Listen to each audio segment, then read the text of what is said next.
ሴት ዘር አይነ ጥላ ምን እንደሆነች አንድ ደቂቃ ብቻ አዳምጡኝ። ሴት ዘር አይነ ጥላ ወንድ ልጅ ላይ ስታርፍ 5 አይነት ባህሪ ታሳያለች። እንደው በጣም ጨምቄው ማለት ነው 5 አይነት ባህሪ። አንደኛ ድምጽን ትቀይራለች። ድምጽ ስትቀይር የድምጹ መውጣትና የቃላቶችንም ጨምር ማለት ነው። ከሁለቱን አንድ ያዙት።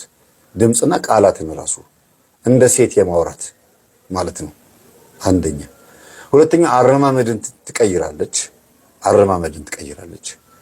ሶስተኛ ደግሞ ባህሪን ጸባይን ማለት ነው። ባህሪን በሴት ላይ ቀናተኛ እንዲሆን ሚስትም ካገባ ሚስቱ ላይ ይቀናል። ፍቅረኛም ካለችው ከሷ ይልቅ እሱ ደማቅ ሆኖ ቆንጆ ሆኖ መታየት ይፈልጋል። ይሄ በነገራችን ላይ በብዙ ቦታ ላይ የታወቀ የተደመደመ ነገር ነው።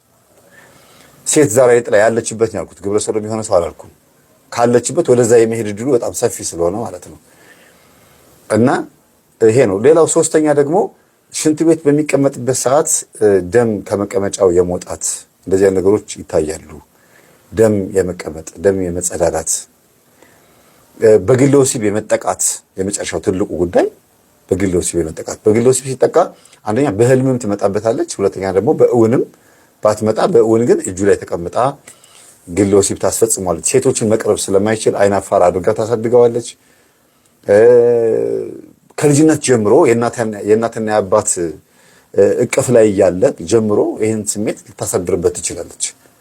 ለምን ሲባል አባት ሚስቱን ያገባው በመስተፋቅር ከሆነ አባት ሚስቱን ያገባው ካገባት በኋላ ስንፈተ ወሲብ አጋጥሞት ለስንፈተ ወሲብ ብሎ አስማትና ድግምት የተጠቀመ ከሆነ ያ መንፈስ ልጅ በሚወለድበት ሰዓት አብሮት ነው የሚወለደው።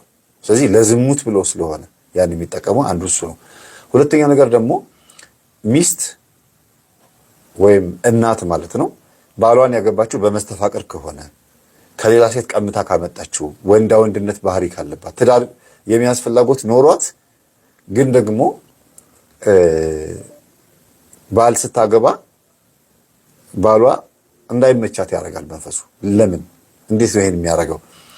የኔ ሚስት ናት ብሎ ከሴቷ ጋር ተቀምጦ እያለ ሴቷ ግን የማግባትና የመውለድ ፍላጎት ያድርባታል። እንደ ሰው ታስባለች። እሷ ውስጥ ያለው መንፈስ ደግሞ ይቃወማታል።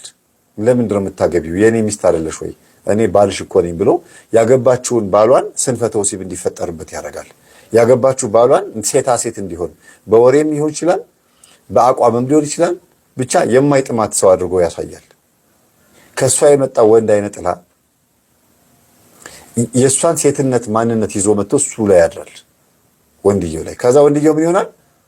ሌላ ቦታ ላይ ዘማው ይሆናል። የማንን መንፈስ ይዞ? የሚስቱን ስሜት መንፈስ ይዞ ይሄዳል።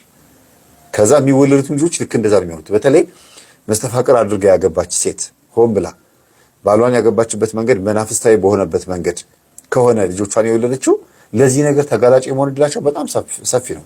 80% በጣም ሰፊ ነው። ስለዚህ እንደዚህ አይነት ግብረ ሰዶም ውስጥ ያሉ ሰዎች እናትና አባቶቻቸው በደንብ መታወቅ አለባቸው። ምንድነው እናትየው ሲያመልኩ የነበሩት? አባትየው ምንድን ነበር? ለምንስ ያለ አባት አደገ? አያችሁ፣ ይሄ ራሱ መታወቅ አለበት። አንዳንድ ጊዜ የሴት ልጅ ተብሎ እየተጠራ እየተሰደበ ሊያድግ ይችላል። እናት ደግሞ እንደ እናትም እንደ አባትም ሆና ልታሳድግ ትችላለች። ይሄን አለ ብያልን ያለ ነው። ግን በዛ ውስጥ በሴት እጅ ላይ ብቻ በማደጉ የመጣበት ተጽዕኖ አለ ወይ? ተጽዕኖ ውስጥ ከምን መጣ? የእሱንስ አባት የገደለው ምንድን ነው? የሞተውስ በምክንያት ነው? እናትየውስ ልጃቸውን ይሄ ሁሉ ዓመት ያለ አባት እንዲያሳድጉ የፈረደባቸው የእሳቸው መንፈስ ነው? የባልየው መንፈስ ነው የገደላቸው? ይሄ መታወቅ አለበት። እያንዳንዱ መንገድ ተጠንቶ ነው ከዛ በኋላ ይሄ ልጅ እንደዚህ አይነት ባህሪ እንዲኖሩ ያደረገው።